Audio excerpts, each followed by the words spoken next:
Ёпана.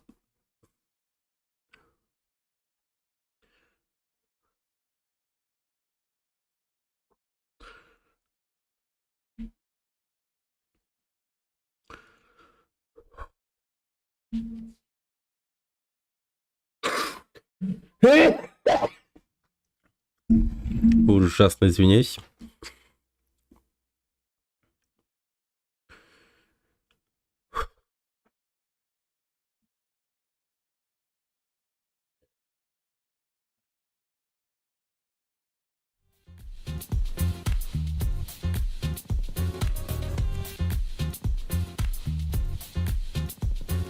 Привет, токарь.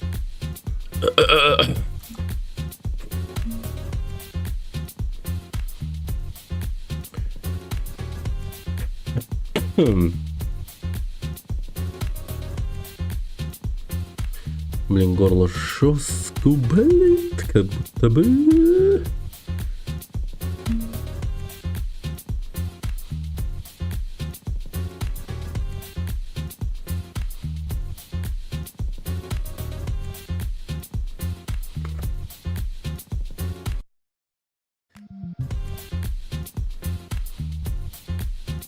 А, вспомнил.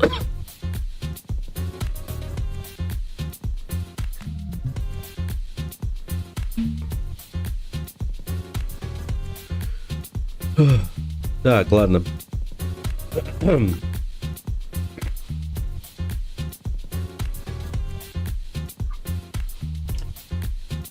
Всем привет, всем привет, всем добрый вечер. Не удалось мне сегодня днем стрим запустить.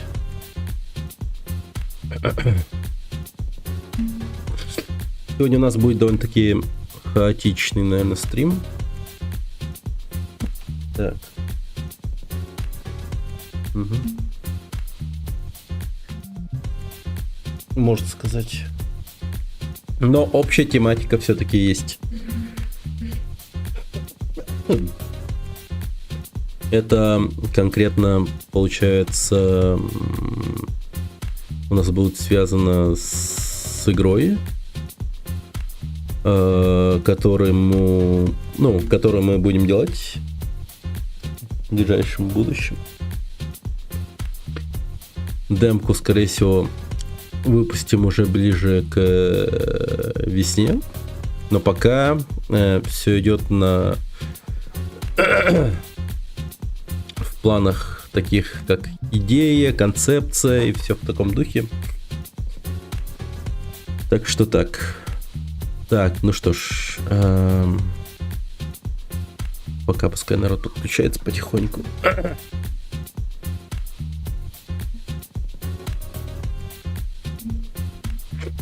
Так.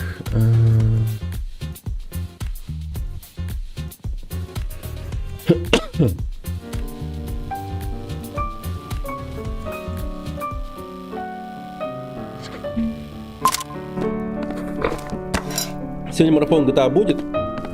Но сейчас же посмотрим всякие разные игры, включая этот Katana Zero и Super Hot. Это необходимо мне по причине того, что я хочу кое-какие механики подглядеть и прочувствовать, как это все будет работать. Потом, скорее всего, это все мы как-то постараемся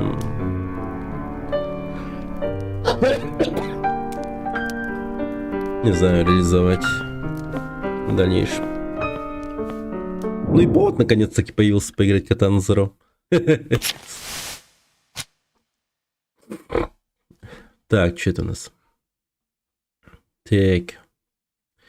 Диджей Электроник, известный диджей из второго района, замечен в распространении наркотиков, цель практически не охраняется, но постоянно находится в окружении фанатов. Патологический лжец. Не вступать в разговор. Окей, 24 года. Высокий, довольно-таки. Поджигаем документик. Клубнён.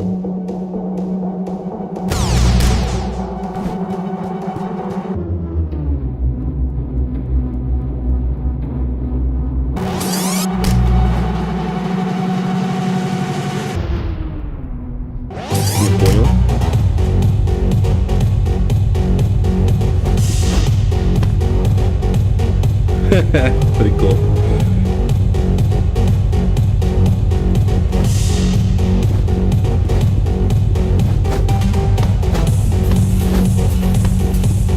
А, просто стоять надо. Понял.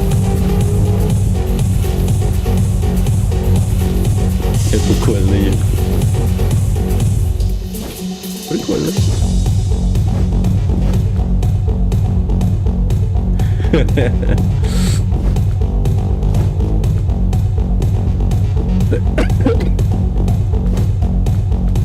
Дистанцен, их винихт.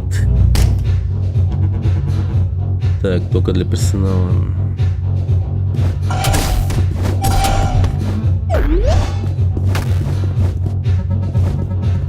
Тела 4.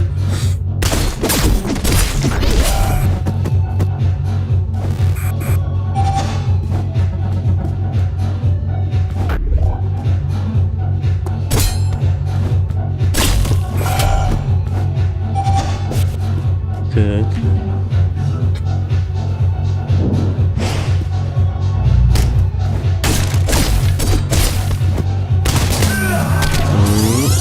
Понял.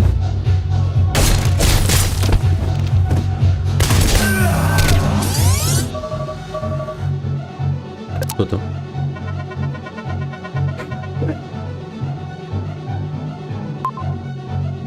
Господи, как же мне херово.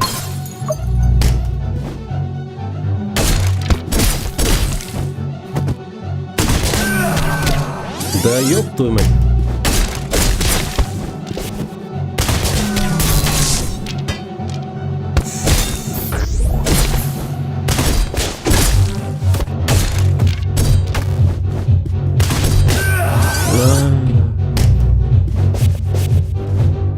Какие щиты. В гражданском тайминге завязли.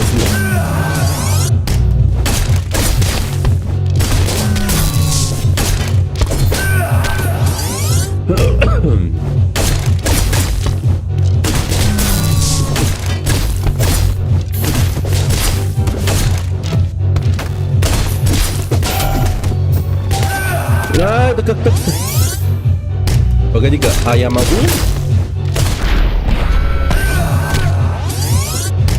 Как будто могу.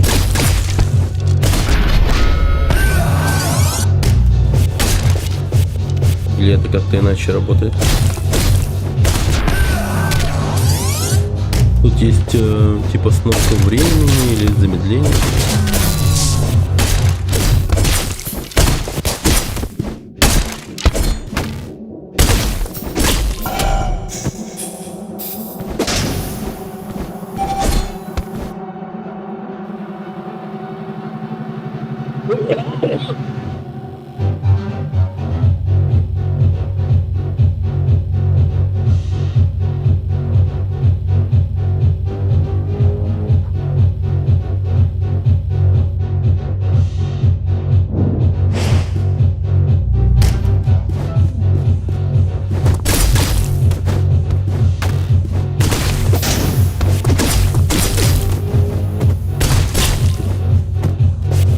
Круто.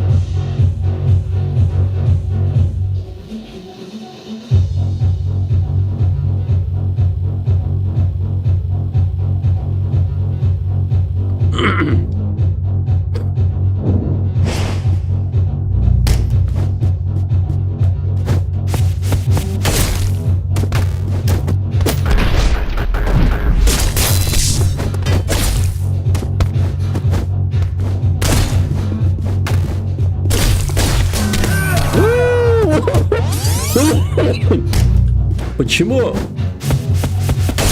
Блин.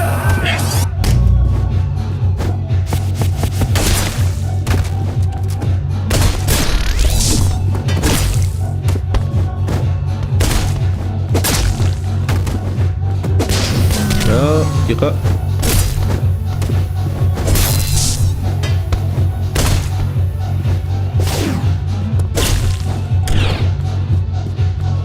Так, вырубаем лазер.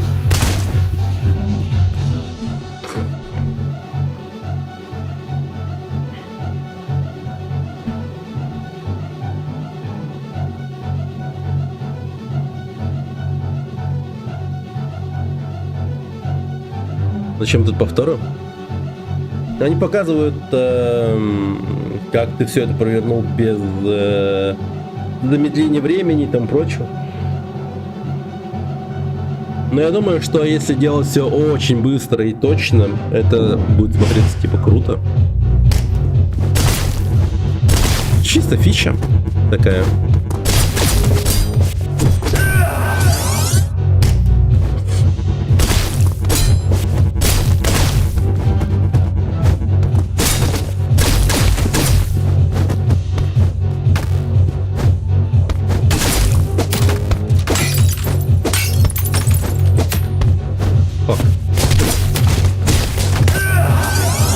Понял.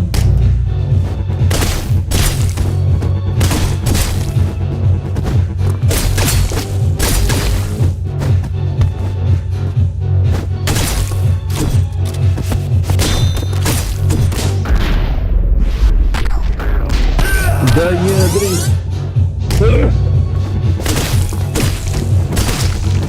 Блин, мне кажется, я могу отразить пулю. По-моему, я должен отразить пулю.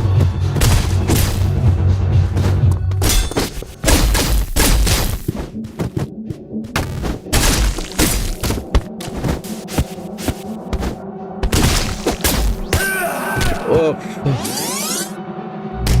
Так.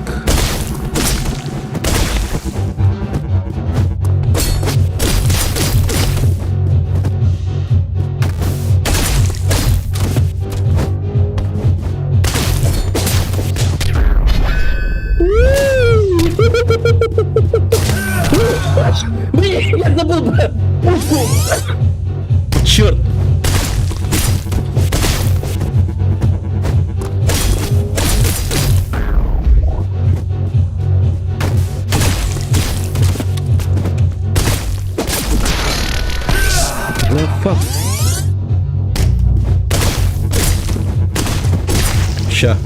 Ща будет красиво.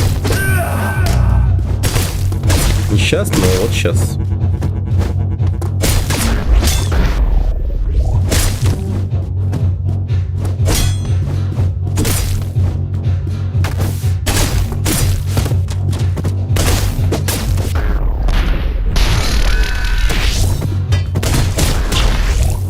Уф.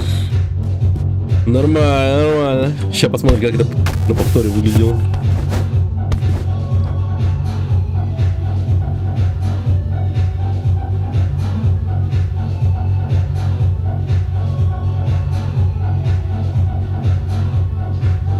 Так.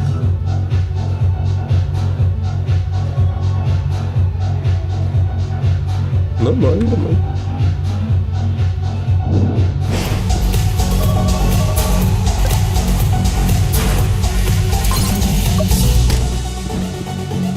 Так, я не должен говорить, типа, с этим челиком говорят мне. Так.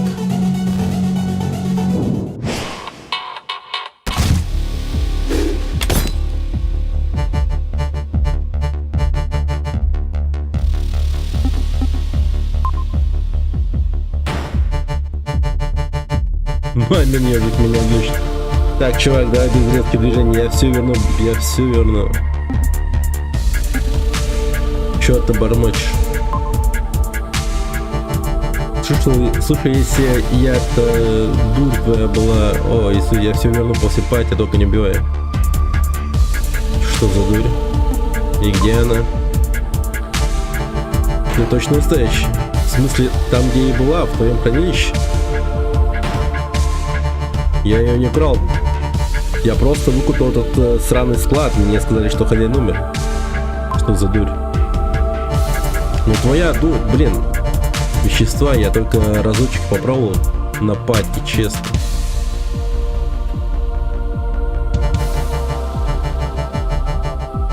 Мне так ставило, будто бы время начало замедляться, повторять само себя. Меня дико глючит с тех пор, я все верну. Как эта дурь называется? Да не знаю я, она в бутылке без этикетки. Ну, окей. Так, стоп, ты не знаешь, как она называется? Так, ты кто нахуй такой? Сейчас выебать тебя в рот и в жопу, тебе пиздец. Нет больше пацанов. Ой, ой, бля, чувак, не надо. Слушай, чел, давай так, короче, я с тобой дурью поделюсь, если ты меня отпустишь. Что угодно сделаю, умоляю.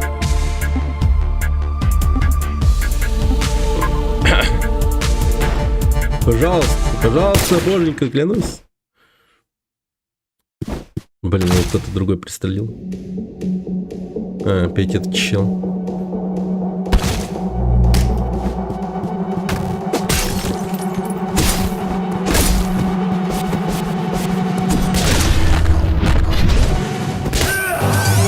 Фак.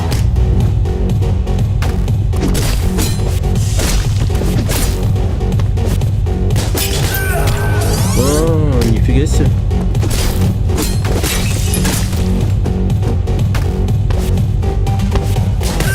Ай, меткие говнюки.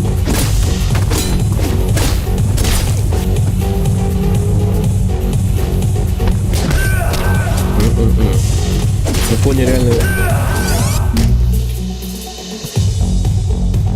от DJ Electrohead трек. Понял. Ну, здесь музыканты крутые, да, в этой игре. Звучок вообще мощный.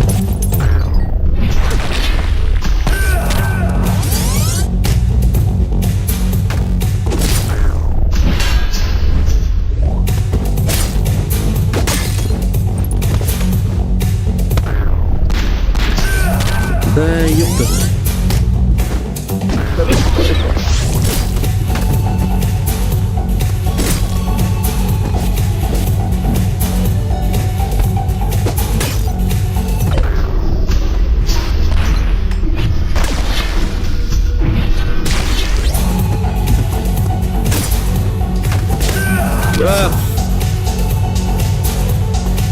Ну, сзади еще чел с дробовиком пробегает.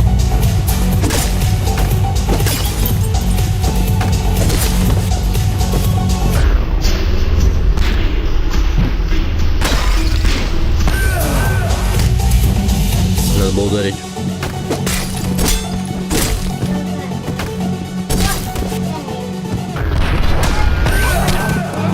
Отражает только одну пулю.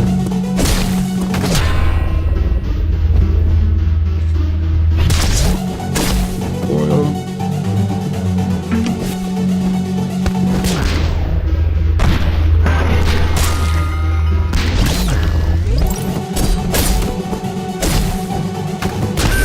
Да, обалдеть, я не успел.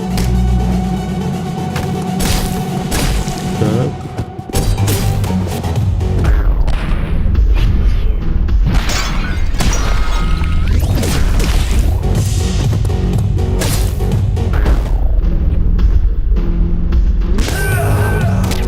Да, слишком рано прожал.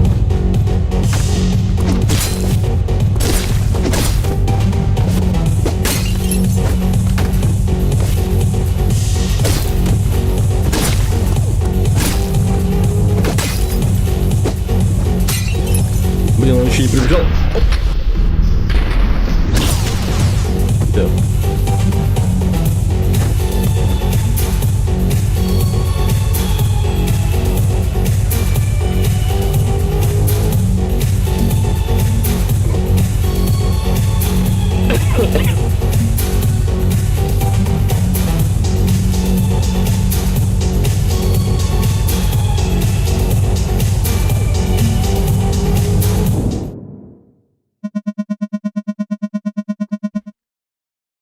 Подробности смерти электроника. Понятно. Кто знает? Дисциплинарное взыскание.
Нет.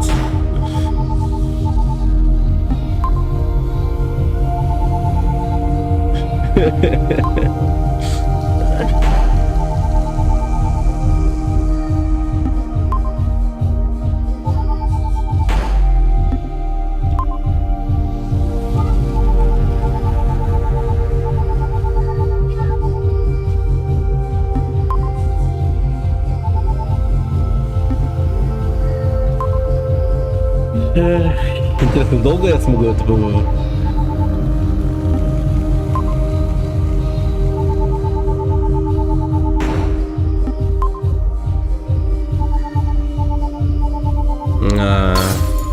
Господи.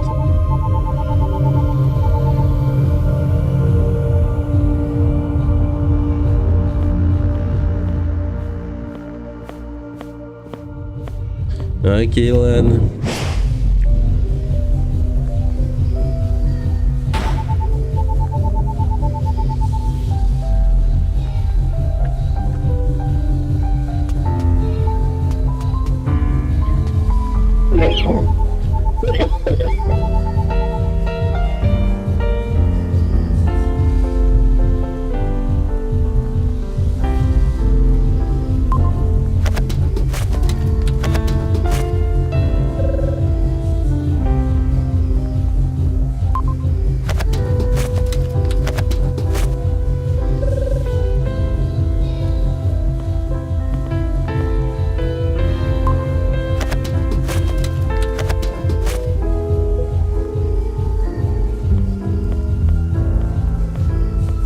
А, он реально светится ярче, смотри-ка.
Блин, ну вот и пулевое ранение.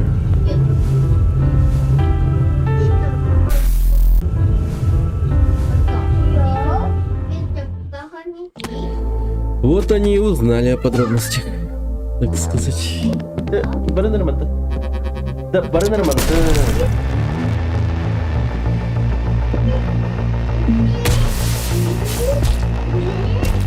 Так, лол. Надо там сукать.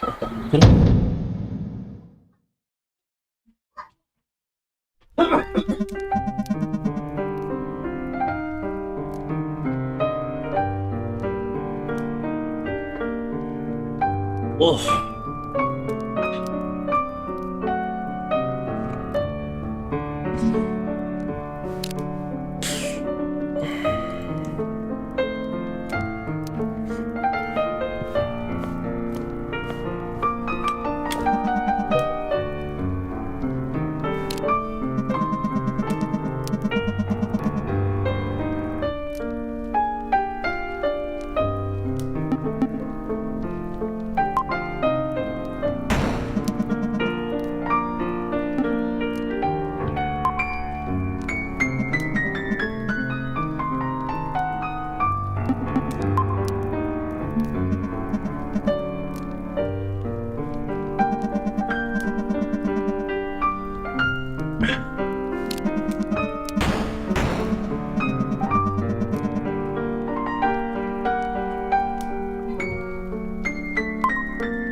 Какой-то укол все время делает.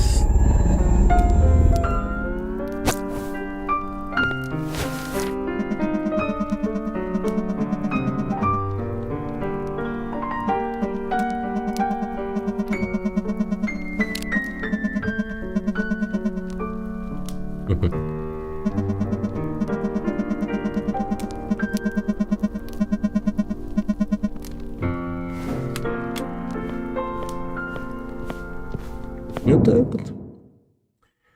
Довольно-таки стильно. По юань. Жизнь здоровый, блин. 187, 115 килограмм. Так, политический беженец, сливший информацию о чем-то, выступит на трибунале в качестве свидетеля, должен быть устранен до этого. Любой сопутствующий ущерб совершенно неприемлем. Окей.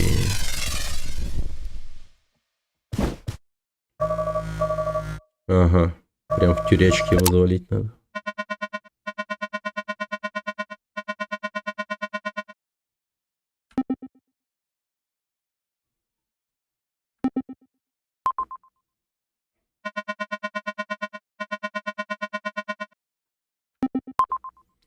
Окей.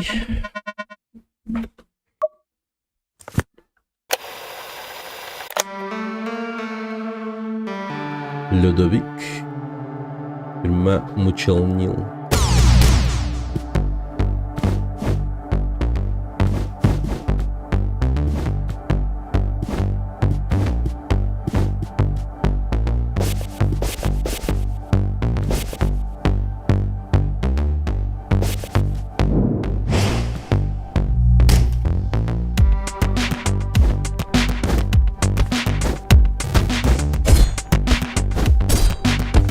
Как будто бы это вентиляшка или... непонятно.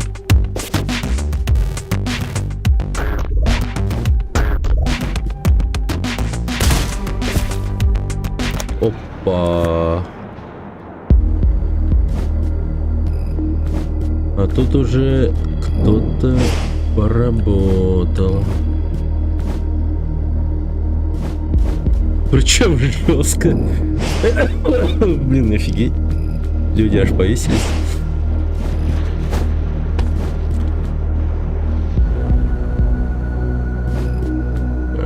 Окей.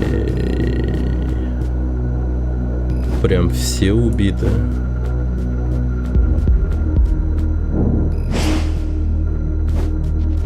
Вот так разнообразие, да, ребят?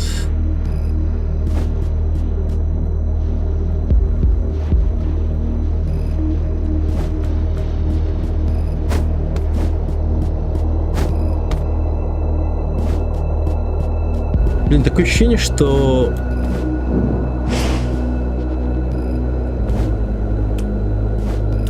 Здесь могла быть такая тема, как...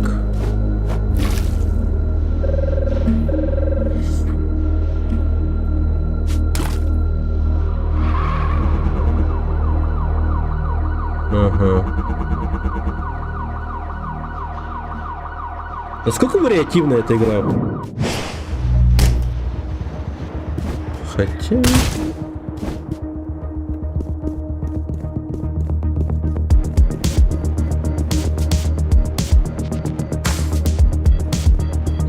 Понял.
А чё?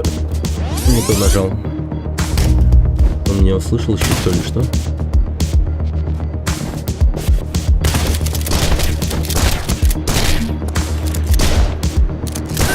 А, он зашел ко мне, офигеть.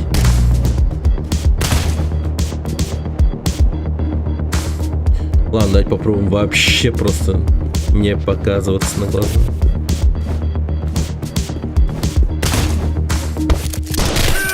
Ну, окей.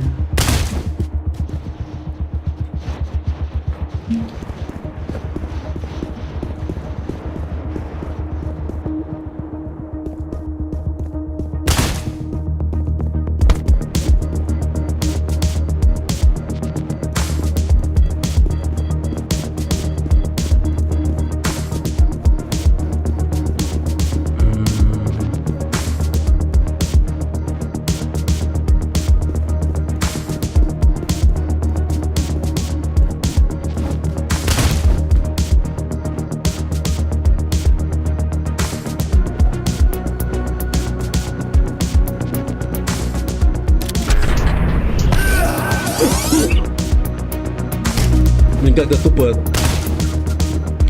тема со скрытностью работает. Прям зажимать надо или что-то в этом роде.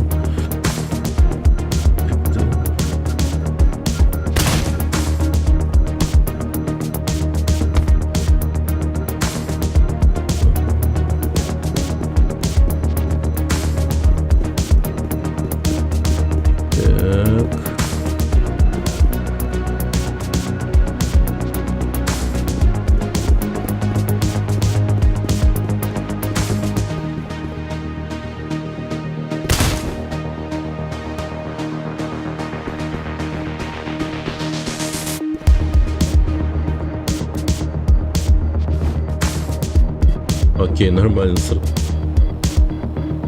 Источник видео не найти.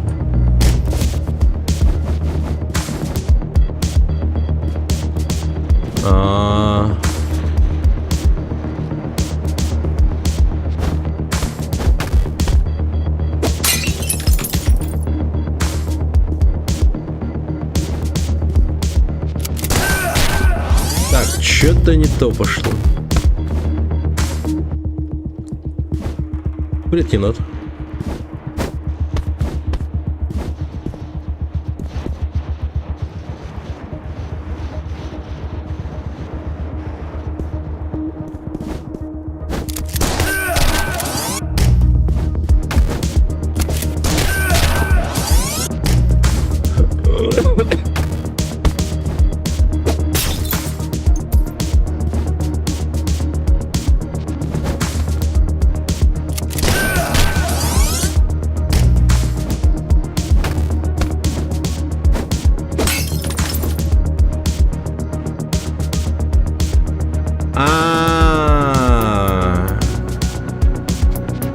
Я понял.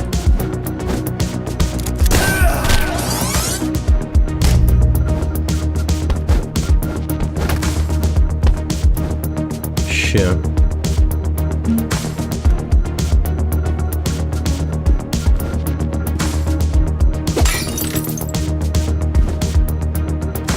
Во. Пускай так идут. Вот только теперь надо как-то проскочить нормально. Они вот теперь вдвоем двигаются, но, блин.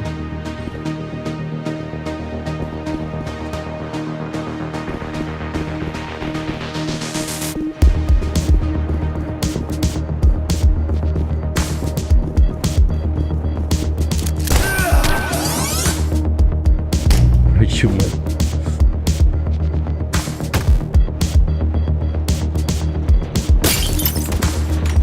Блин, я его убил.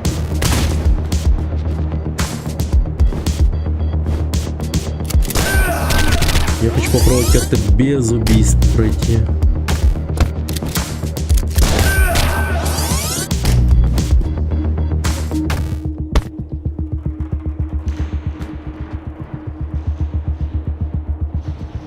Без убийств. Обалдеть, он меня заметил.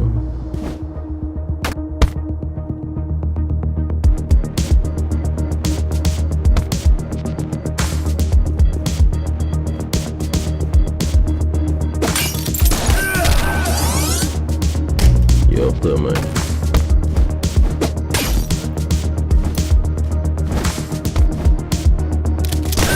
Какая-то паршивая чувствительность есть. Имеется в виду чувствительность привязки к врагам. Тут какая-то имеется. Замедление времени, пропустить перемотку.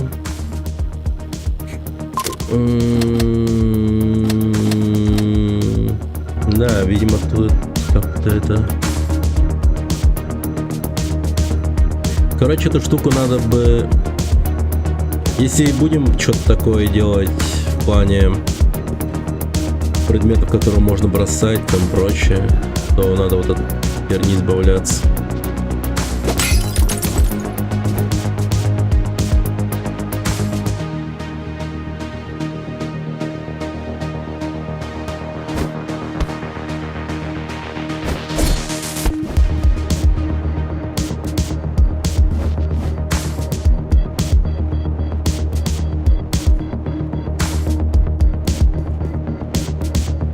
Еще так с задержкой что-то двигается странно.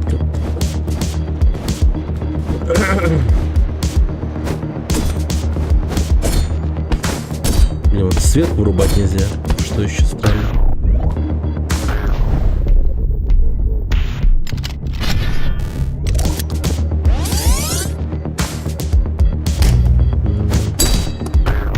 Ничего себе.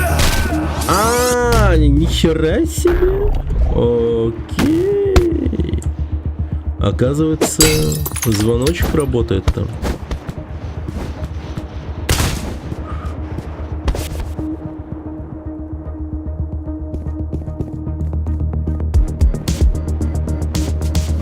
Во.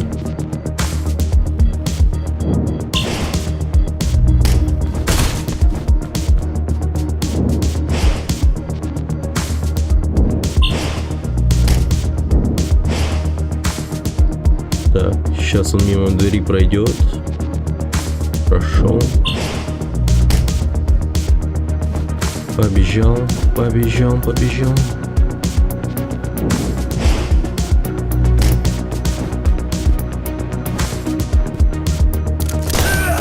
Да, ёпта.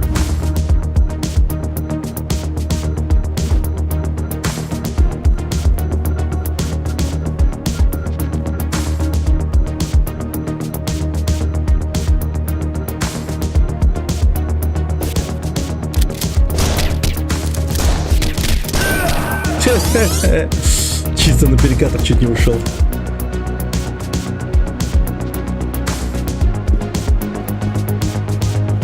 Изи не почувствовал, да.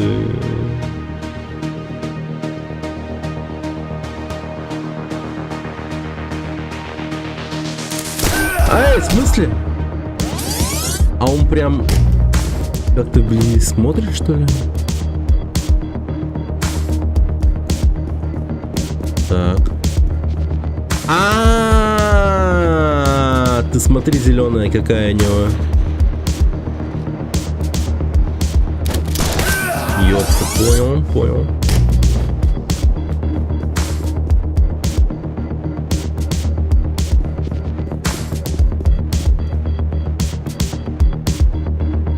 Отвернись.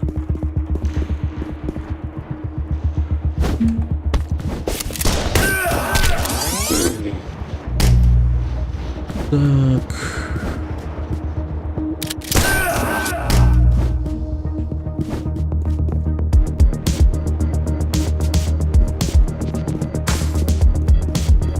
Я забыл, тут может присесть. Да.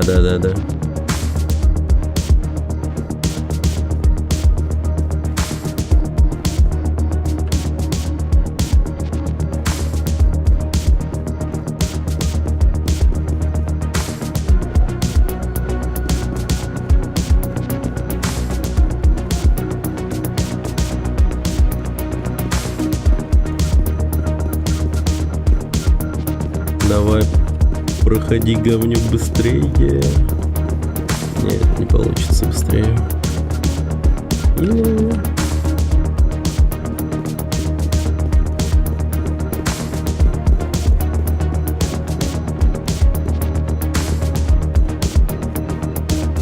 О, нормально.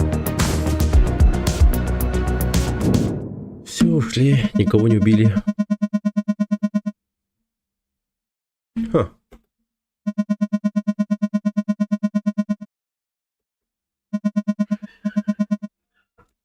Похвалили даже, смотри.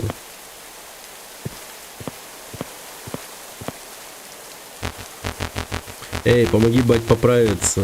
Батя за тебя кровь проливал своими руками, 6 унтерменшей завалил на войне. Я на войне ногу потерял, а ты рожу кривишь, что ты мне до жопы должен. У меня с собой нет ничего. Это сам унтерменш, сука. Осуждаю. Все на одно лицо. Вот если бы я был унтером, по-любому подал бы... Блядь, Дина. Окей. В рот ебал всех унтерменшей, в рот вас всех ебал. Убирайтесь нахуй из Новой Мекки. В колыбель вас... В колыбелях вас душить надо.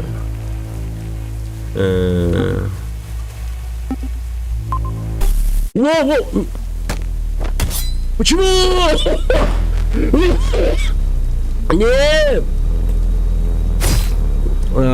Чё за хрень?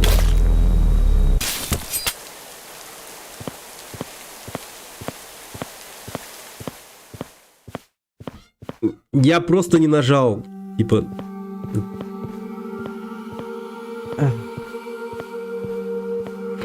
Привет, Напаша.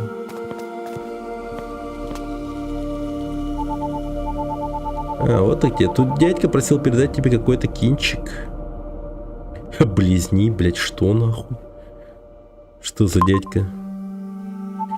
Да я не знаю, у него на голове черти что был, попросил передать лично в руки. Я теперь буду всегда нажимать, я боюсь уже не нажимать. Порно кинчик, что за игра? Это... Катана Zero.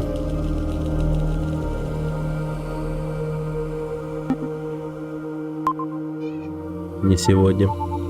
Сказал нет. Ну, блин, ладно. Пока. Привет, Дмитрий. Что за игра? Это Катана Zero. Прикольная стильная игра.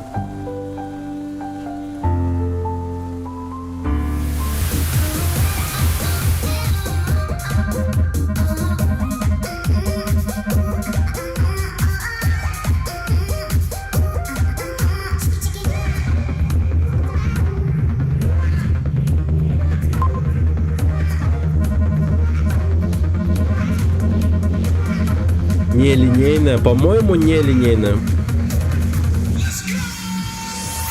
Ее нет на Твиче, или ты забыл категорию? Да нет, у нас, по идее, сегодняшняя тема это...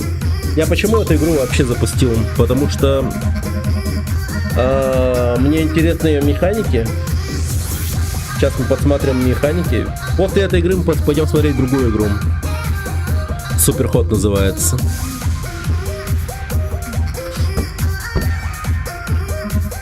И, скорее всего, надо будет глянуть еще параллельно видос про биопанк.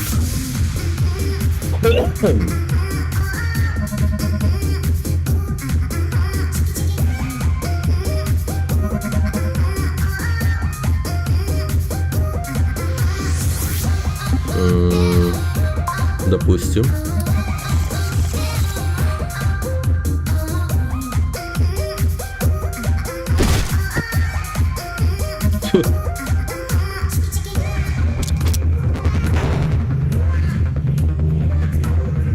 Карамус.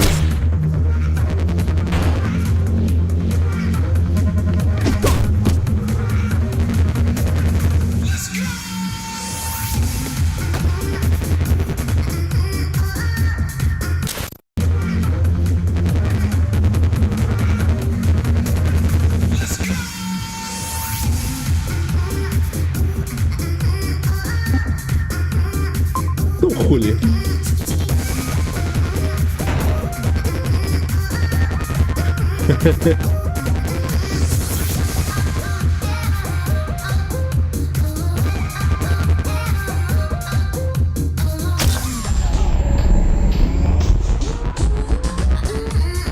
Экспериментальный вариант спросил бы, как тебе, но обычно после него не разговаривают.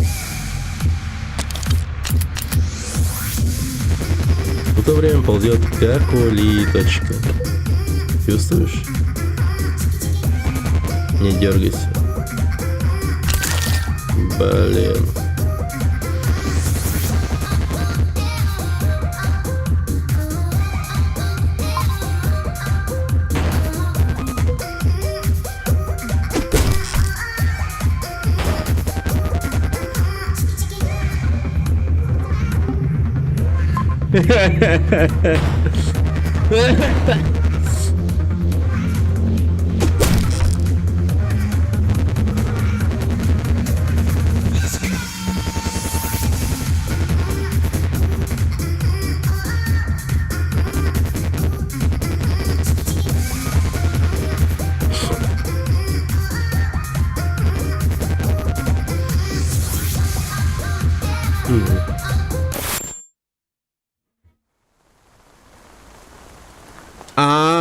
Типа это моих соседей слева так закошмарили.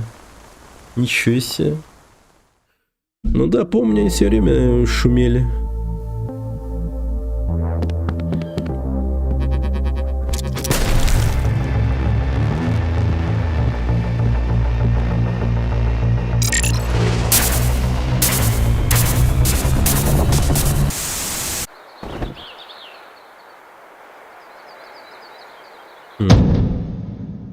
Блин, вот это очень интригующая тема с днями. 6 дней. Вначале было 10, если что.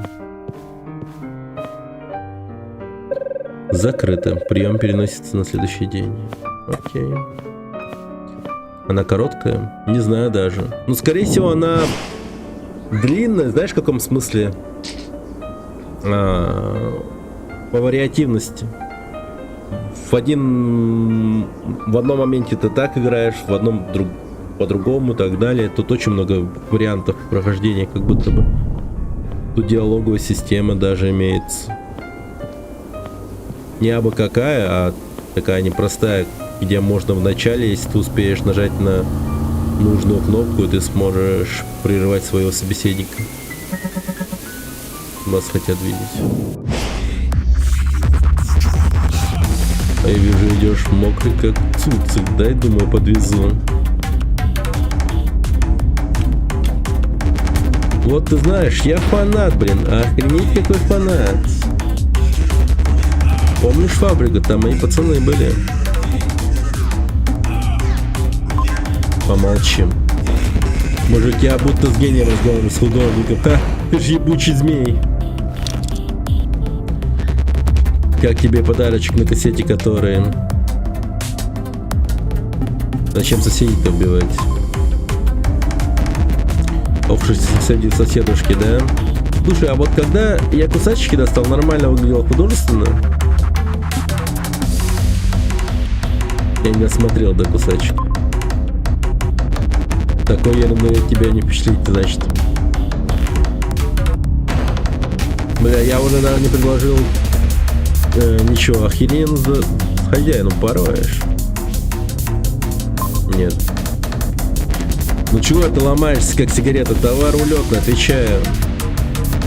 Мы еще сейчас пытаемся воссоздать один боевой наркотик, им войну обдалбывались. Ты попробуй какой-нибудь адовый крышеснос. Блин, хрен знает, где бритва. Одолжи меч. Я не отдам тебе меч. Да чё ты очкуешь, блин? Слышь, бритву дай мне. Где заебучая бритва, шлюха? Капец, они упоротые.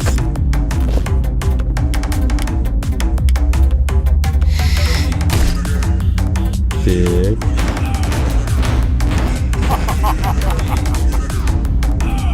Нет. Не такой день, да? А, господи, какой ж... Как же штырануло, ебанись. Слушай, а вот у меня камера есть на студии 51. Давай отвезем туда этих моровозин и расхерачим им бошки. Мы с тобой такие кое снимем, что снап из моды выйдет на... Я не стану с тобой работать. Да ну блин, мужик, я ж тебе помог, сосед твоего пришел, мне даже насрать, что ты моих пацанов убил, вообще пофиг.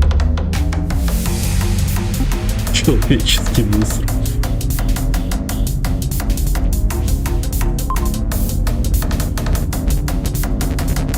Ты чё думаешь, что лучше меня? Да ты за ночь больше народ завалил, чем я за всю жизнь. Нет, нет, блядь, мы с тобой одним миром намазаны. О, а можно потише?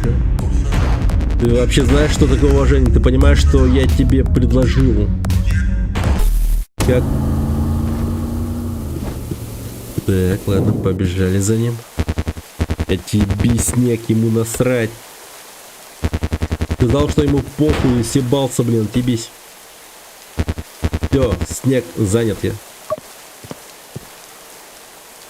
Я, короче, типа на стиле.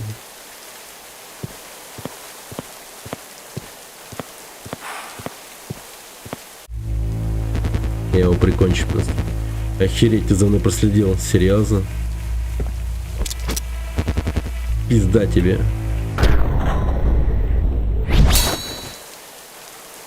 Блять, что за хуйня?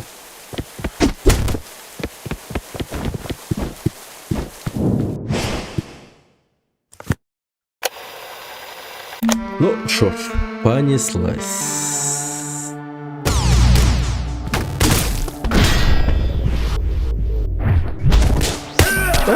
What the fuck?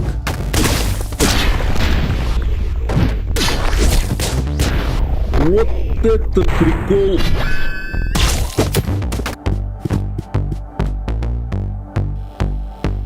Захожу я такой, кидая ножик. Оп-оп-чик, отразил. Нормально.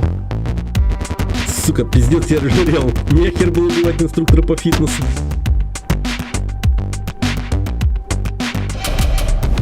Окей. Угу. Ключи нужно.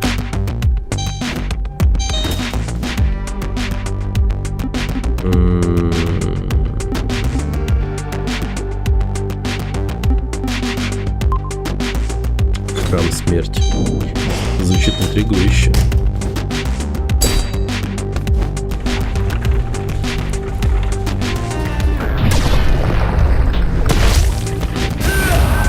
Понял.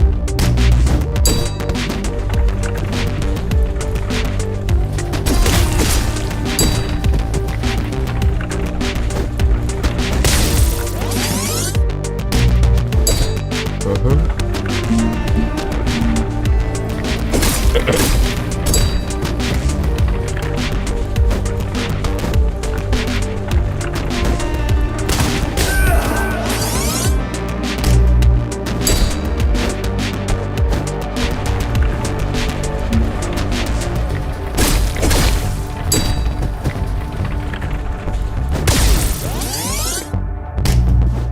Да, тайминги тут, конечно, интересно.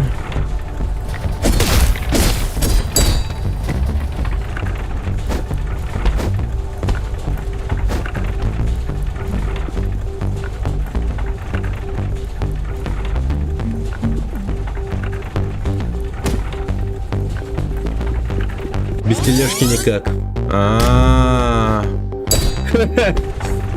Понял.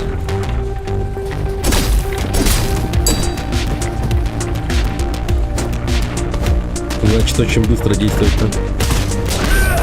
Блин.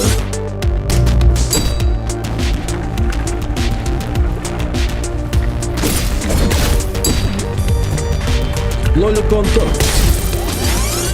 Спасибо за фоллоу. Спасибо. Здравствуй. Где GTA? Пока смотрю на это.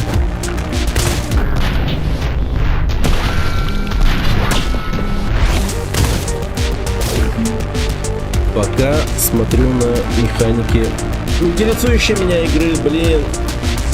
Будет. GTA будет сегодня.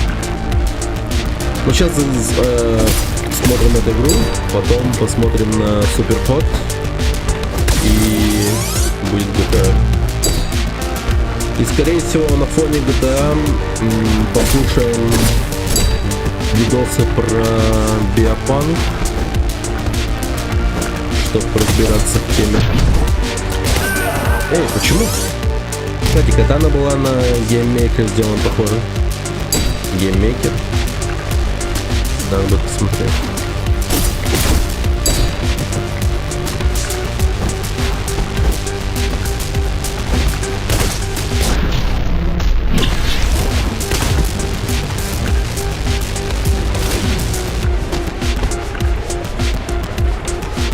Блин, было непросто.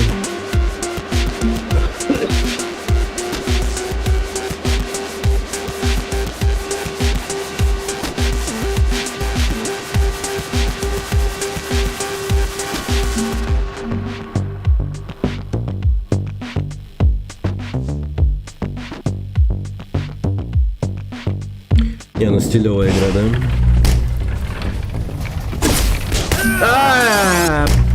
Подонок.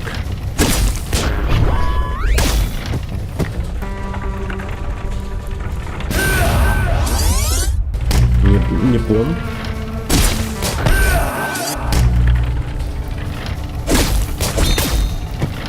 Даже без замедления времени.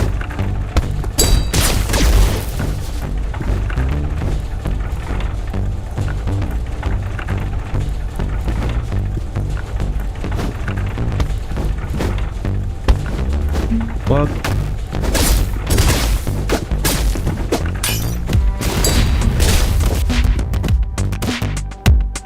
Эй!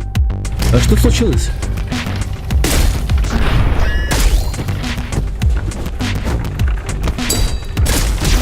А, там дверь. Понял. Она разбилась в железные ворота.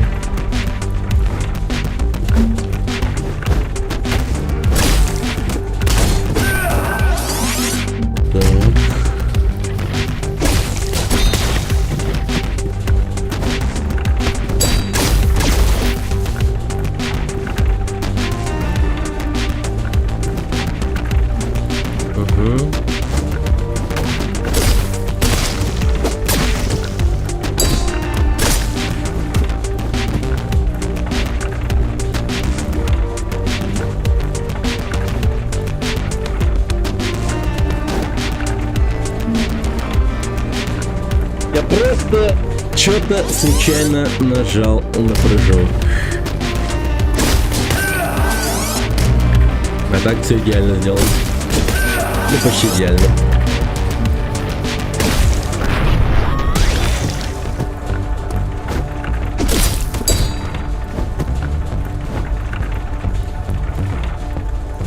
Так.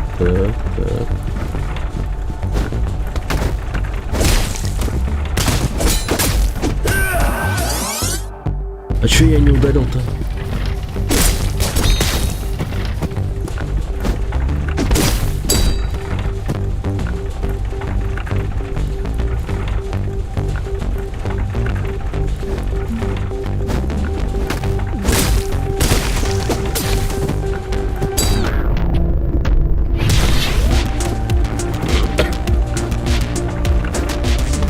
Давай.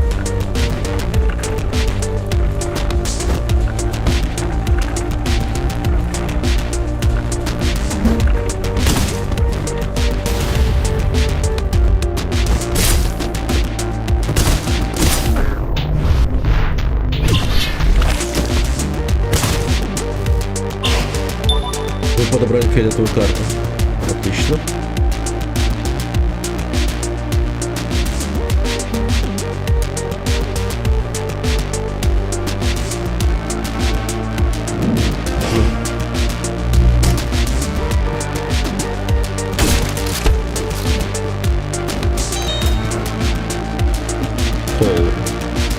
Посмотрим, давайте.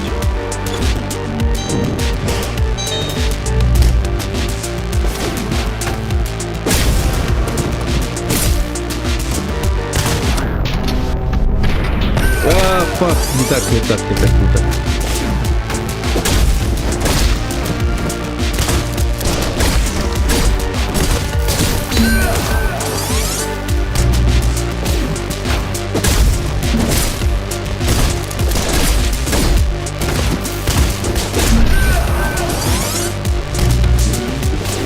Мне надо как-то успеть закинуть.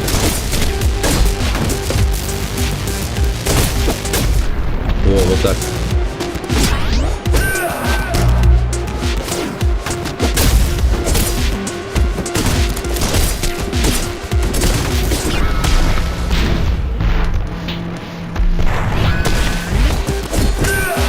Блин, вот это было красиво на самом деле.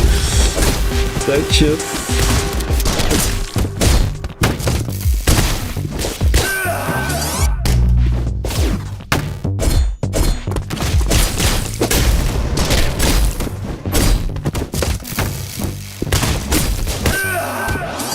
В голову.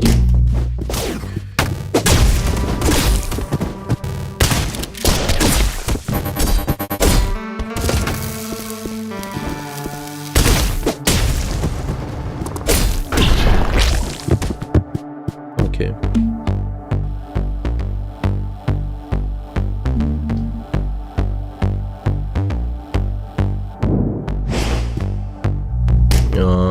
Ты посмотри, как много взрывчатки.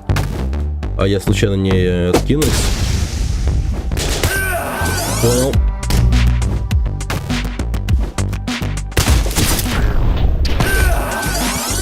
Ну тут по-другому никак, да?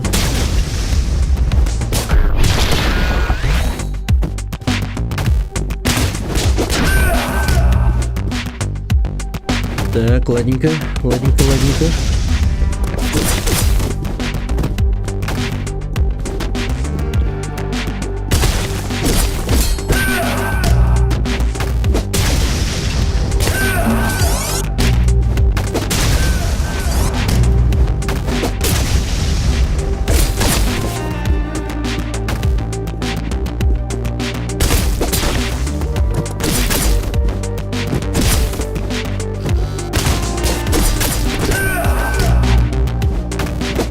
А уровень все длиннее и сложнее становится.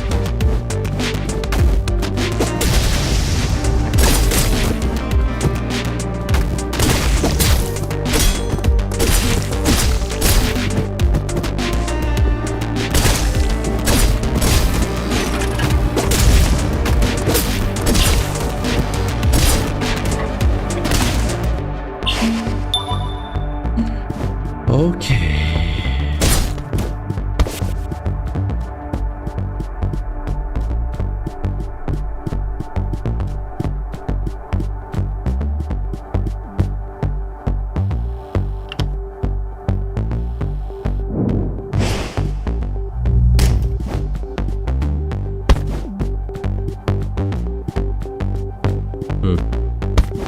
Любопытно, что меня никто не встречает. Так, тихий холм. Пропуск уровня 2. Привет, Гудзон.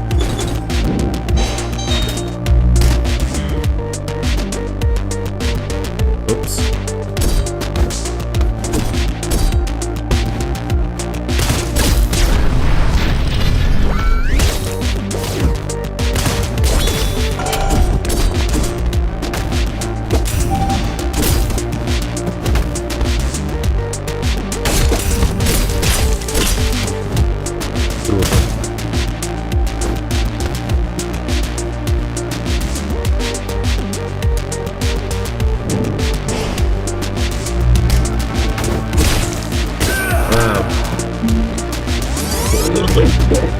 У меня курсор ушел за экран.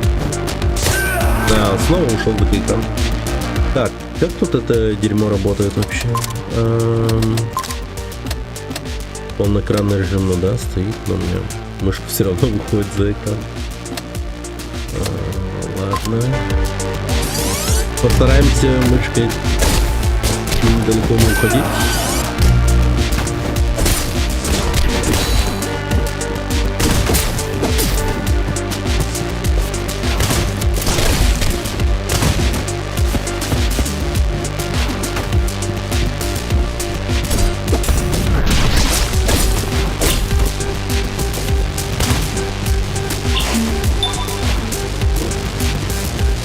есть синяя карта.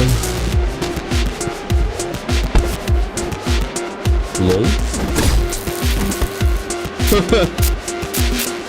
Прикольно. Мне даже стрёмно стало в какой-то момент. Этот сраный саундкилл.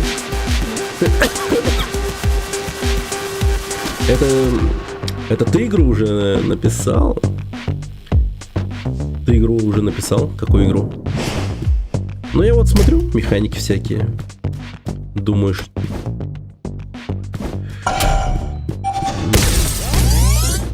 Да, боже мой.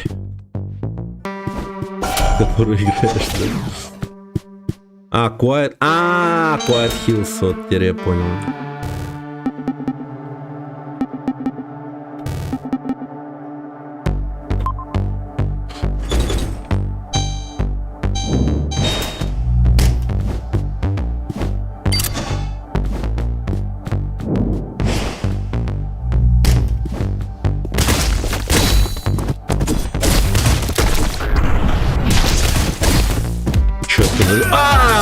Гандонский чел.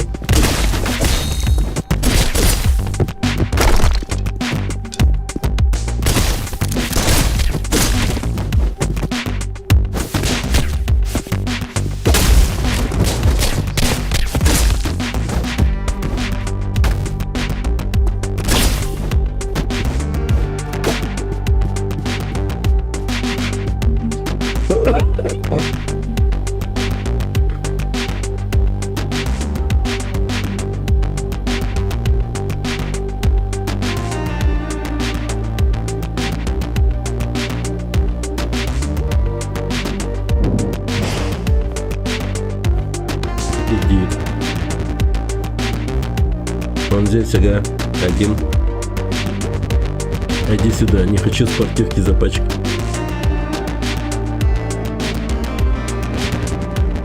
А пошли вон. Тут вопросики решаться будут. Ну что, поехали.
И это все жалкое зрелище.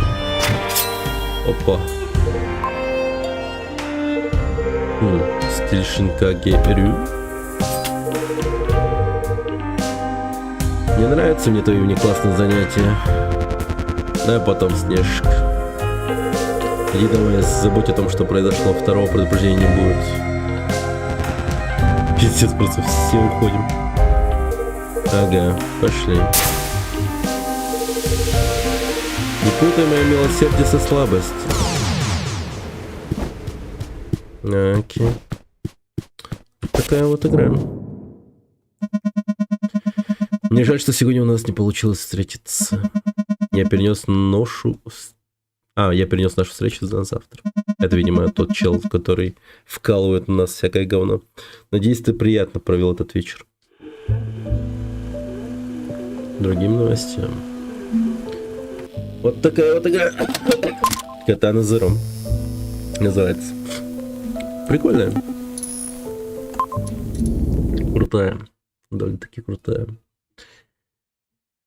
Так, сейчас давайте зыркнем на следующую игру. Она уже выглядит иначе, но там тоже есть вот эти вот манипуляции с временем. Довольно-таки забавные.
BIOS.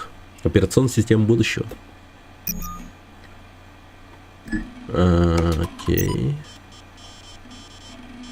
Еще не доценил Суперход. Я в такое еще ни разу не играл.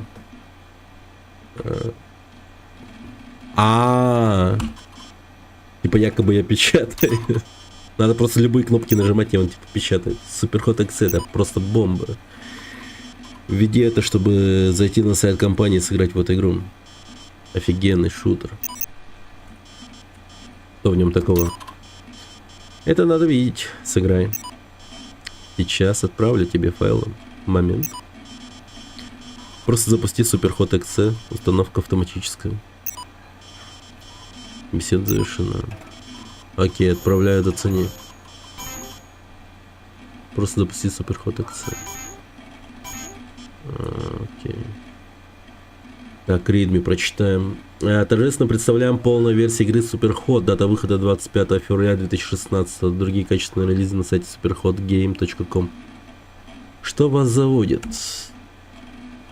Окей, погнали.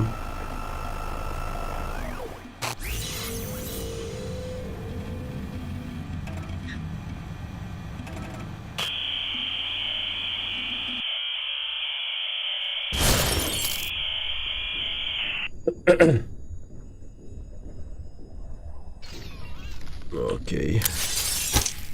Время движется только так вместе с тобой. Окей.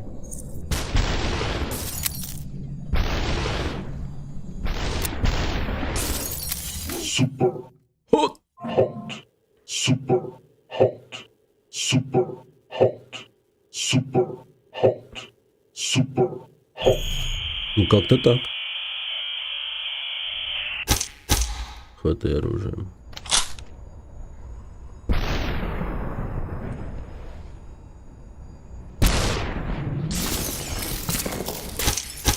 Это была подстава.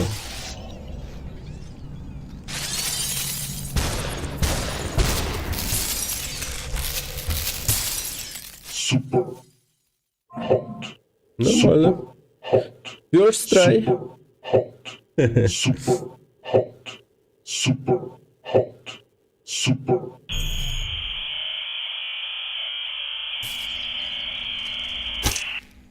Притормози. Модельки можно было бы сделать получше. Ну, не знаю.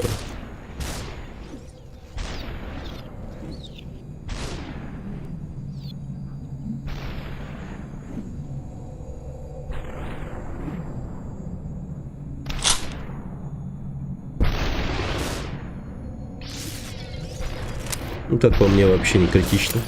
Нормально. Super hot. Super hot. Super hot.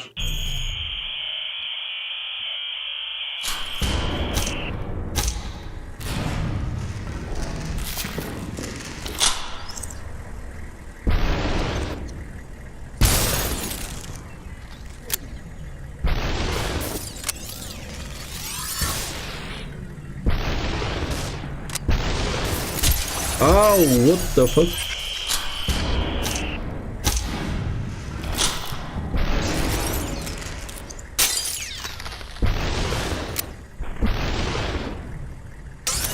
Блин, я столько раз промахнулся. А, сзади.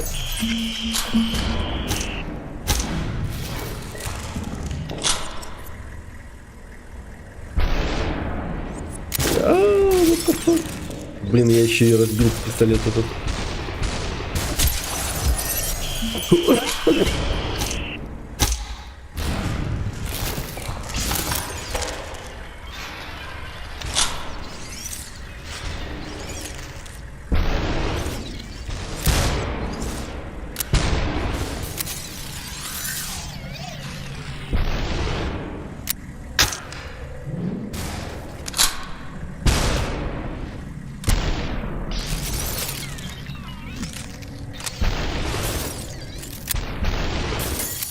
Super Окей. hot.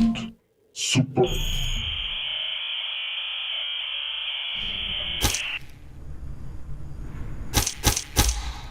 А может, лес.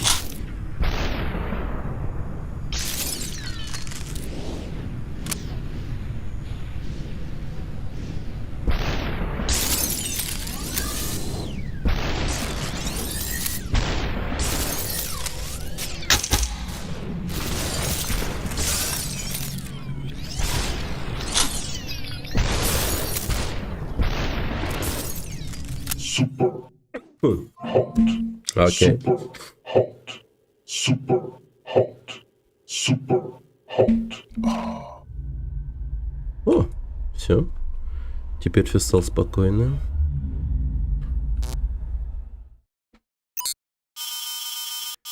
Несанкционированный доступ.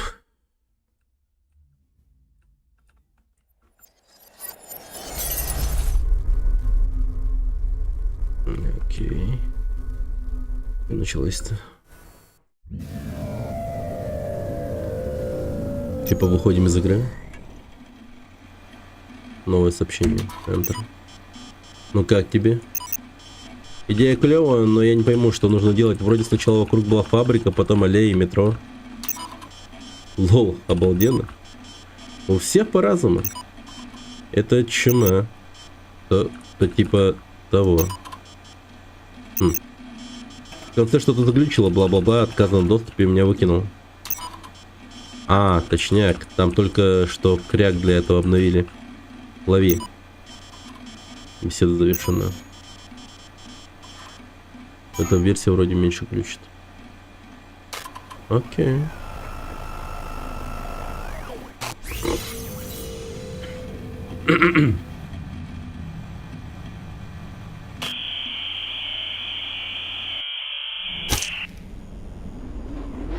О, фот. Игру сделал? Нет, пока нет. Чего вы думаете, что это так быстро делается? Вы че?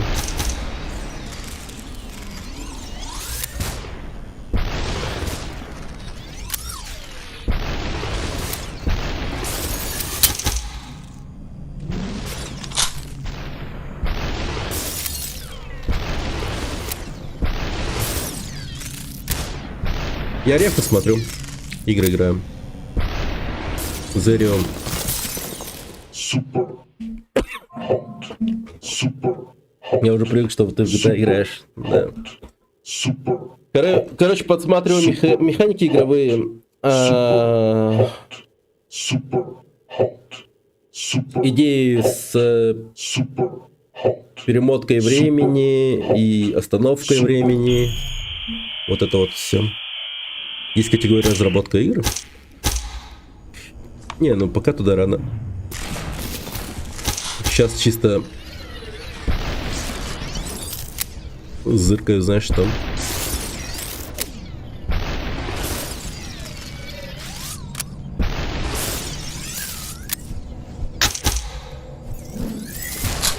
А, мать твою!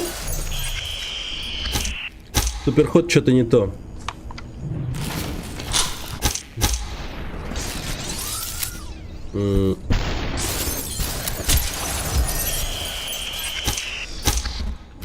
Так, ща, погоди.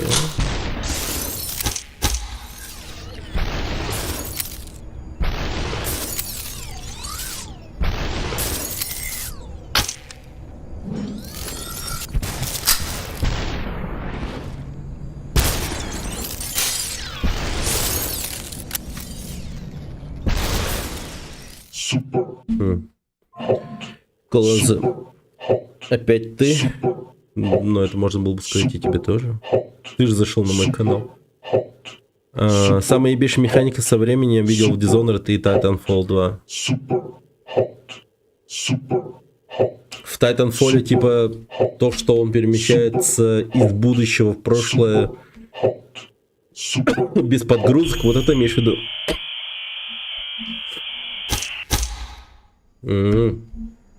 Вот прикольно, да.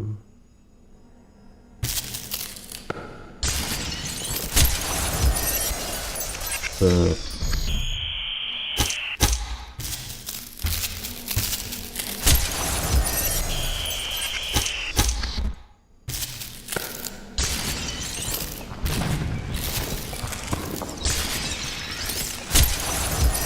Твою мать.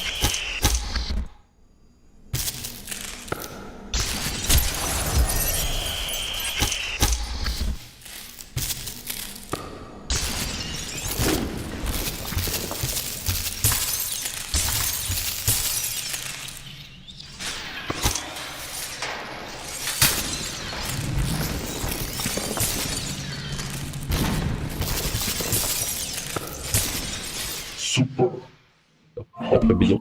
super Еще твои действия, видишь, и они супер давно были. super hot. Ага, вот это уже прикольно. Hot. Super Я вот не помню, что super вот именно в этот момент я прям что-то не запомнил. В Titanfall 2. Ну еще таймшифт был, помнится.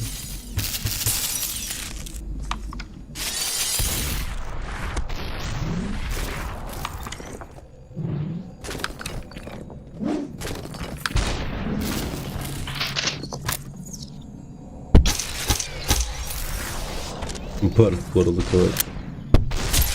Блин.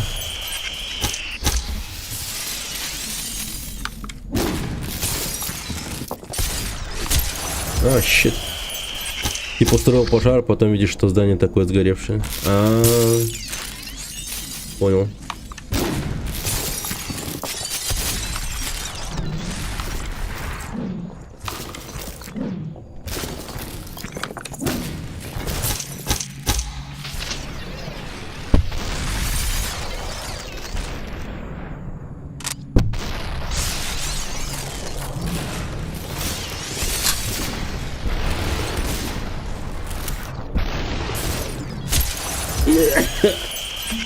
Ну да. Ладно, суперход понятно. Суперход понятно. Понятно. Угу. Окей.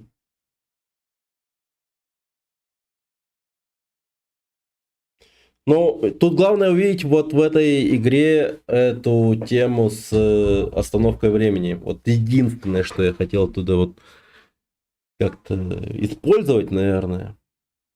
Когда ты вот стоишь неподвижно, короче, нужно в этот момент, типа, так же реализовать. Только когда ты начинаешь двигаться, типа, ну, все остальное начинает быстро, как-то быстро. Это вот. То есть для пауз там особо кнопку какую-то нажимать не надо. Был еще платформер, там, где себя клонируешь, типа, Braid, как так она называлась. Что?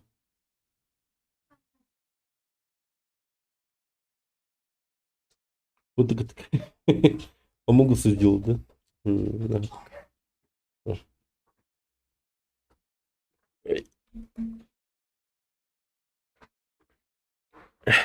Hello, Кумар. Hello.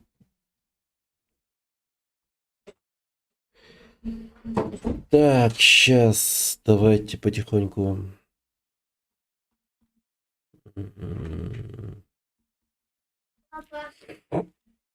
Папа, какая я? Так. Угу, хорошо. Кира, иди.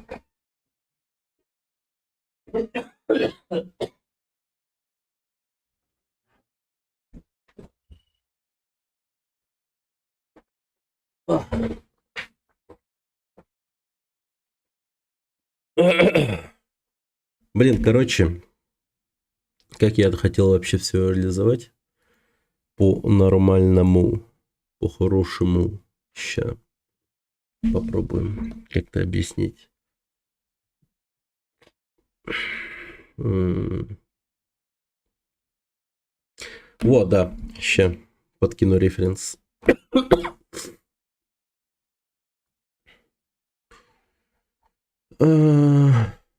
Так.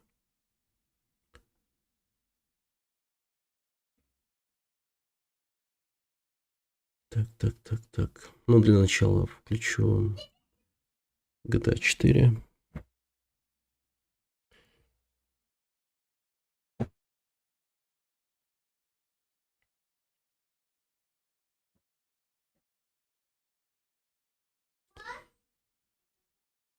Так. Видосик.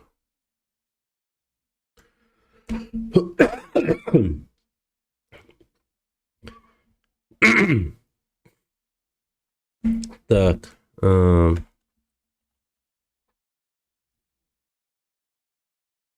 Короче, по темпу игра, как она будет, да, вот наш, который вообще пока на идейном стадии разработки. Сейчас. По темпу она больше будет похожа на, скорее всего, больше на Катану Зеро, скорее всего, да. Шустро-быстро. И на фоне какая-нибудь быстрая музыка, которая будет включать в себя звуки из разряда... Сейчас. Где этот индастриал, который мне подкидывал Гриша?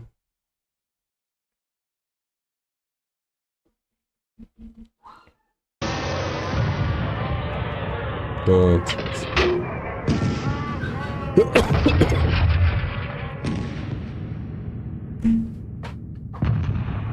Там звуки, короче, такие. И само время там примерно и со времен этого. Времен Первой мировой около. Но до наступления Первой мировой. Где-то так.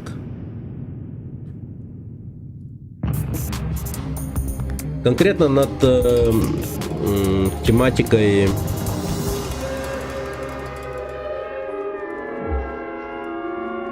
и лорной составляющей мира надо конкретно поработать, нести конкретную ясность. Там чисто как бы написан документ сценарный одним человеком, но считаю, что надо доработать. Музыка, кровь и душа. Но это не музыка, это звуки просто. Это не музыка, написано уже. Это просто звуки.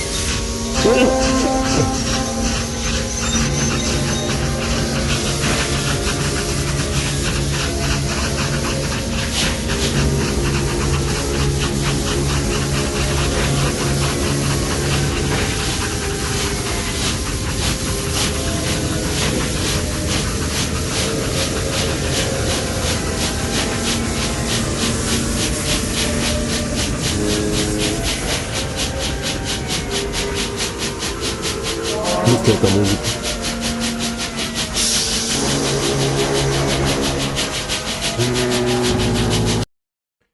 Симфония Factory Sirens. Нет, это просто набор звуков и тому прочего, не знаю. У тебя все смешалось, я чуть не умер.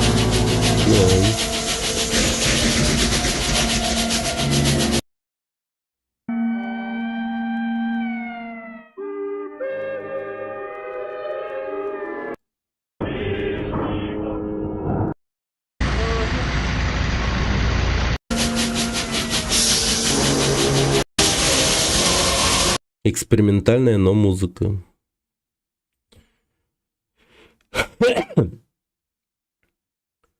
Лаборвейв.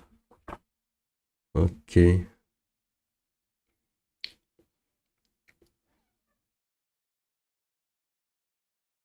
Какофония какая-то.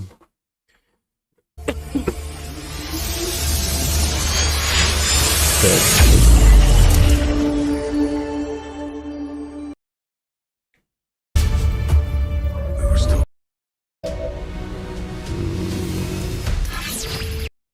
Вот.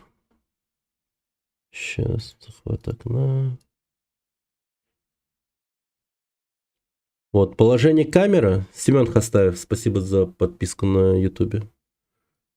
Вот положение камеры, чтобы примерно такая была временами. То есть изометрия плюс от третьего лица. Но это происходит в таком...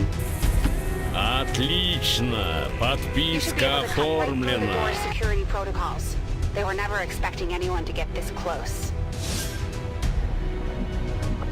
В более динамичном каком-то режиме.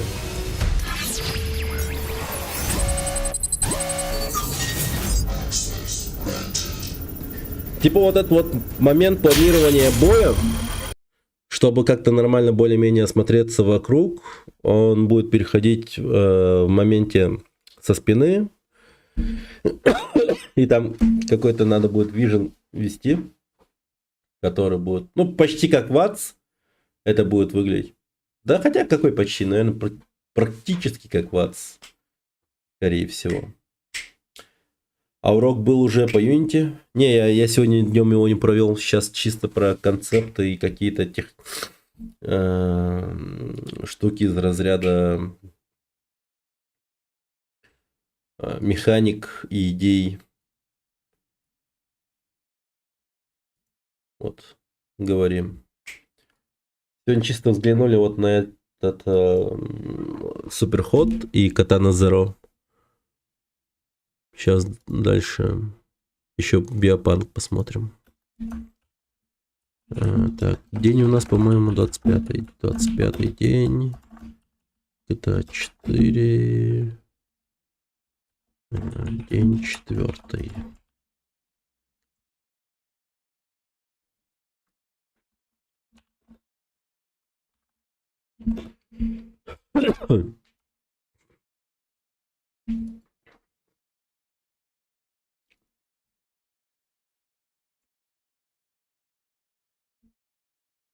Угу.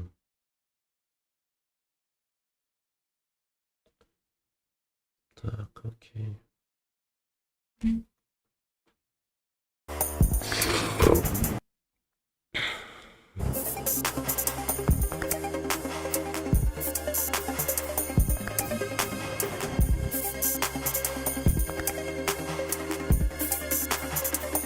Вот единственное, скорее всего, похоже по Биопанку. Ну, скорее как...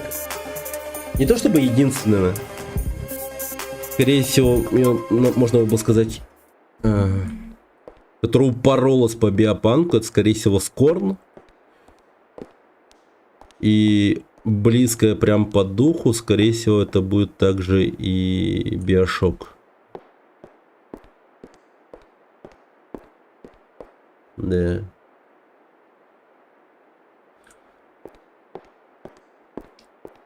У нас немного по-другому, скорее всего, будет.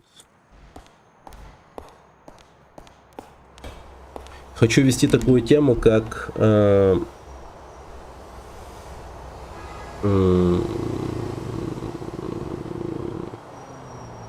короче, самое главное, это то, что в мире будут конкретные правила в плане урона, брони и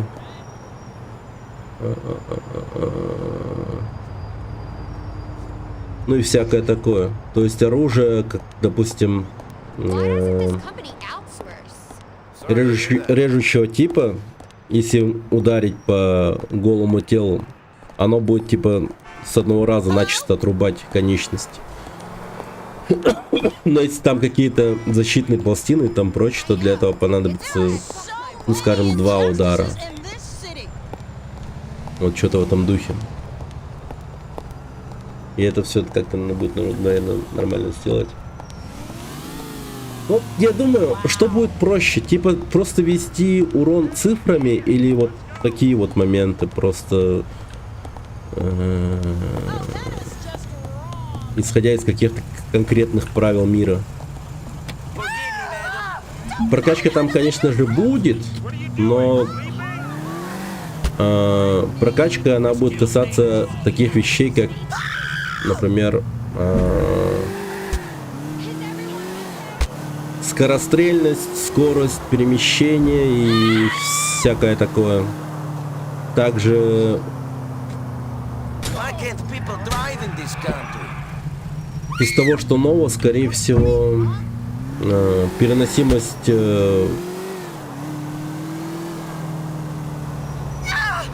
чужих конечностей, их, получается, этих, как это будет правильно, аугментированных всяких разных конечностей, типа, скажем, рука там какими-то, ну не знаю, металлическими живлениями, которая будет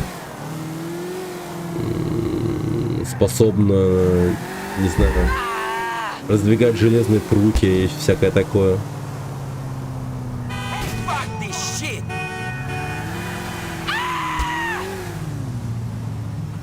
Так, подождите. А, со мной человек был в машине все это время. Так, поехали к этому чуваку.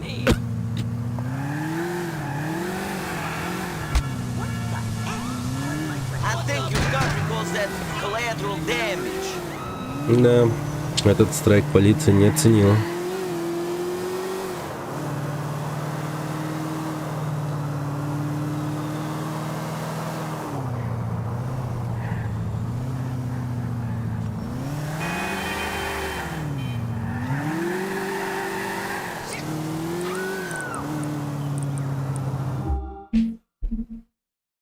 Так, давайте. Мне нужен какой-нибудь. Ну,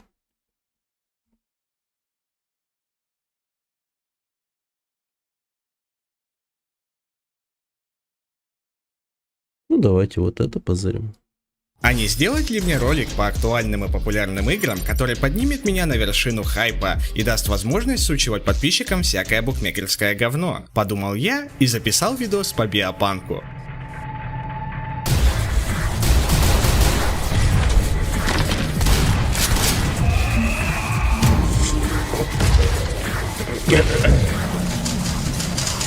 Не гоняйте по центрным матерям. Привет. Не имеет смысла даже спрашивать, знакомы ли вы с киберпанком или стимпанком. Эти жанры, благодаря своей выделяющейся стилистике, заслуженно заняли свою нишу в культуре. Чего только стоит куча аватарок школьников с каким-нибудь неоном и протезами, или же с паровыми механизмами и шмотками 19 века. Однако вы не найдете ни одного человека на просторах соцсетей, который зафотошопит себя в сеттинге биопанка. А если и найдете, то скорее всего скажете, что он поехавший. Давайте разберемся, что такое биопанк. Этот жанр поднимает вопросы о социальной и физиологической опасности прогресса биотехнологий, таких как генная инженерия, биомеханика и все вот это вот органическое. Если в киберпанке делается упор на машинную механику и электронику, и в итоге мы видим различные вариации киборгов, умных машин или просто протезированных людей, то здесь мы будем наблюдать в лучшем случае за подобием человека. Обычно технологии в мирах биопанка по своему прогрессу уходят настолько далеко, что вызывает отвращение и непонимание, а многообразие органики вкупе с ее большим количеством только усугубляет ситуацию. Но этим жанр и приколен. Несмотря на то, что он является ответвлением киберпанка, и здесь тоже есть место клише в виде злых корпораций, тиранизирующих простой народ своими разработками и властью, сам сеттинг будет восприниматься зрителю ближе на интуитивном уровне, и в то же время вызывать отторжение по описанным выше причинам. Хотя, учитывая то, что за основу жанра берется не какое-то объективно плохое явление по типу катастроф или бедствий, а технологии, с помощью которых человек человек укрощает природу, будет неправильно говорить о том, что в биопанковских мирах всегда все плохо. Все зависит от автора конкретного произведения и его настроения, под которое он и будет тужиться в попытках родить свой шедевр. В том же Киберпанке, например, есть Вальхалла, которая просто взяла футуристичный сеттинг и накинула на него повседневную жизнь работяг, приходящих в бар. Одна из особенностей биопанка в том, что он стакается почти с чем угодно, и это дает жанру множество ответвлений и творческой свободы. И как же я рад, что он еще не стал популярным. Вот, например, взять опять же Киберпанк. Он имеет множество произведений, в которых ведется дискуссия о социальных, биологических и философских вопросах,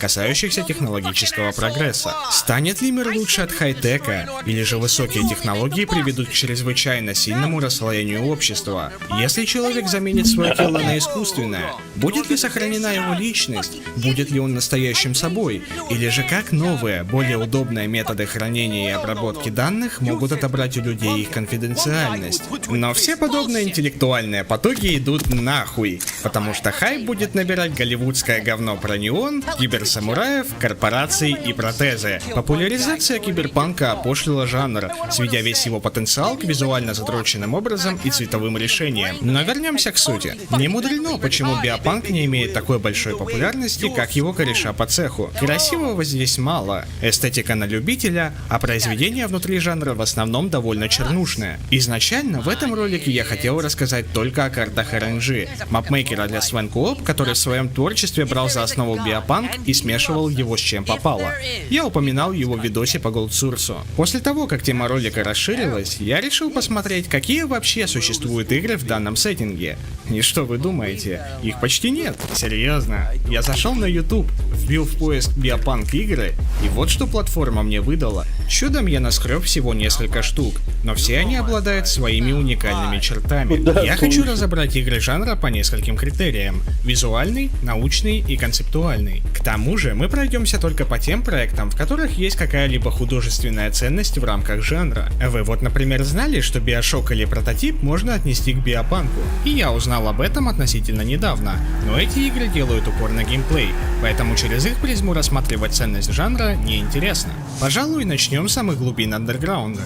Как-то раз, смотря индюшатину на канале Альфа Бета Геймер, я обнаружил проект с названием Discover My Body. Название, конечно, уровня псковского порно, но на деле штука жесткая. Изначально, ориентированный на мобилки времен палеозоя формат экрана меня оттолкнул, но по каким-то причинам в следующий раз мне захотелось досмотреть ролик до конца. И раз вы видите эту игру в списке, значит досмотрел я его не зря. Будущее. 2040 год. Человечество, задаваясь вопросами глобализации общества, находило все более странные методы объединения своего вида. В этом времени существуют одинокие люди, отвергающие традиционные институты по типу семьи или веры, что позволяли обществу существовать до настоящего времени. Эти люди принялись искать ответы на свои вопросы в технологиях и науке. Так в лабораториях был выращен специальный синтетический гриб, позволяющий отдельным индивидам объединиться на физиологическом уровне. Наш герой, студент медицинского университета, отправился на практику, где он будет изучать присоединение этого гриба к человеку-носителю,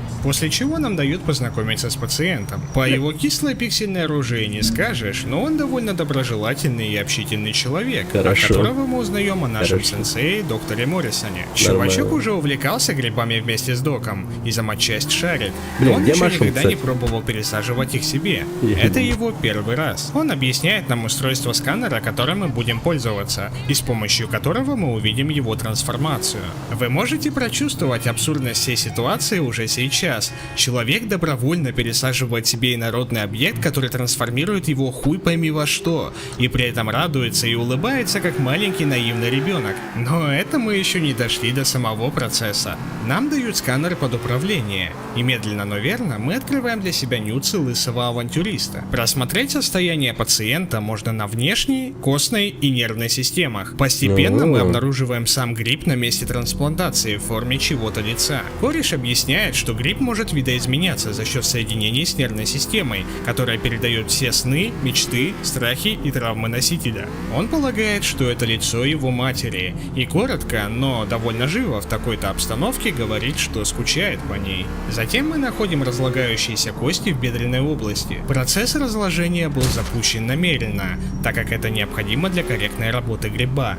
но это очень больно. It's, Пациент просит, чтобы когда трансформация video достигнет about пика и он начнет кричать, наш студент не накинул штаны и оставался спокойным, так как это все It's уже like давно a находится в cyberpunk, рамках but- академической практики. Короче, в 2040-м это будет так же легко, как ширнуться крокодил. Сканируя мозг, мы узнаем, что But в него different. имплантирован тормозитель первобытных реакций. Так как пересаживание народных тел по собственной воле это какая-то антиприродная хуйня, этот имплант необходим для того, чтобы переоборудовать мозговые процессы I под want нужды to, грибочка. Не успеваем мы um, закончить со сканом, как пациент начинает орать от Great боли. game with enthusiastic people.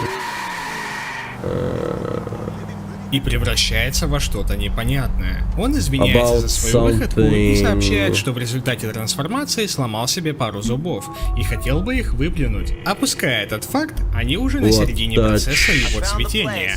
Ура! Biopunk. Но человек-полугриб говорит, что начал ощущать панфизические связи, а его тело испытало невероятный, но ужасающий рост. Кисти отвалились в процессе. Но чувак только отшучивается и говорит, что всего лишь больше не сможет играть на скрипке. Реально Вместе с какой-то кистями начал интересный. разваливаться по кускам и его разум, и по ощущениям пациента он будто находится в сети сознаний. Сквозь него протекают воспоминания, которые даже не принадлежат ему, да и в целом слово «я» здесь больше неуместно. Нечто чувствует как бесконечный поток удовольствия, так и вечный поток боли. И вот наступает конец. Это ли то, что называют смертью? Последние слова, что мы слышим. Собственно, вот вам и научно-концептуальный биопанк. Мне очень понравилось, как автор вызывает лютейший диссонанс у игрока, показывая ужасное для традиционного восприятия трансформации и подавая их в такой обычной и шутливой форме. После такого невольно задаешь себе вопрос, это ли нас ждет в будущем? Если да, то можно откидываться уже сейчас. Конечно, сюжет вызывает много вопросов, и если иметь какую-то теоретическую базу в медицине, которой я не обладаю, то наверняка можно развалить его в пух и прах, да и в социально-политическом плане никто такого гротескного трэша не допустит, но в рамках лютейшей индюшатины я предлагаю списать это на условности, которые помогли создать такой необычный хоррор. Все-таки не будь сказки-выдумки, и сказка бы он и не была, а была бы пирожком с говном. Помимо того, что биопанк в состоянии загрузить вас всякой экзистенциальной хуйней, я хочу продемонстрировать вам, что он может быть еще и стилевым, а для этого перейдем к картам RNG. Автор создал мини-вселенную из 3 уровней, каждый из которых в своем роде весьма любопытен. Довольно сложно задать точный хронологический порядок, но судя по брифингу, который дается в начале каждой карты, сначала идет Deluge, затем IO и в конце следует Disintegration of Time. Каждая из карт работает по концепции олдовых шутеров типа Дума или Квейка, однако дизайн противников, героев, за которых мы играем, и в особенности локаций, я считаю уникальным. Вдобавок к этому, движок Gold Source с его графоном делает происходящую картинку еще более суровой, и это вызывает у меня восторг. Сюжет всех карт очень поверхностен и дает мало информации, отчего все детали ты додумываешь сам. Например, в Deluge по локации неизвестных масштабов растеклась болотная субстанция, которая свела людей с ума, а некоторых превратила в монстров, бесцельно блуждающих по карте. Жижа добралась и до нас, и в итоге лицо нашего персонажа в различных вариациях выглядит искаженным и потекшим, а руки поражены грибком. У одной из вариаций вообще труба в голове торчит. Ему вроде как норм. Сами локации состоят из бетонно-деревянного сайфая, и судя по строению зданий, это может быть какой-то научный комплекс или лаборатория, что довольно типично для биопанка. Самого биопанка, к слову, здесь не так много, но он очень интересно совмещается с другими элементами и жанрами. В аудиовизуальной части Deluge напоминает какой-то хоррор, чего только стоит световая гамма или реверберирующие крики противников при их смерти. При этом дизайн оружия смешивает в себе черты киберпанка, биопанка и какого-то брутализма, если бы последний относился не только к архитектуре зданий. А геймплейно локация разделена на местности, для каждой из которых нужна своя ключ-карта, что отсылает нас к Думу. Помимо монстров на локациях можно встретить тентакли из халфы, вплетенные в сеттинг комплекса, огромных тараканов и различные пасхалки в виде глаз, скрывающихся в забетонированных стенах. В Disintegration of Time даже есть персонаж, что является королевой тех, что охотится за глазами глазами, что скрывается в стене. Я это не сам придумал, там так и написано. Так что, по всей видимости, они имеют какой-то вес в лоре. В итоге, созданная карта для обычной любительской поделки выглядит просто шикарно. И как в случае с первым постолом, Deluge вдохновила меня на свое творчество. К слову, автор карт пишет саундтреки для них самостоятельно. И помимо ебейшего эмбиента, в качестве превьюхи используются биопанковские зарисовки, которые, вдобавок ко всему перечисленному, отсылают к древней культуре и мифологии. Окей, ладно.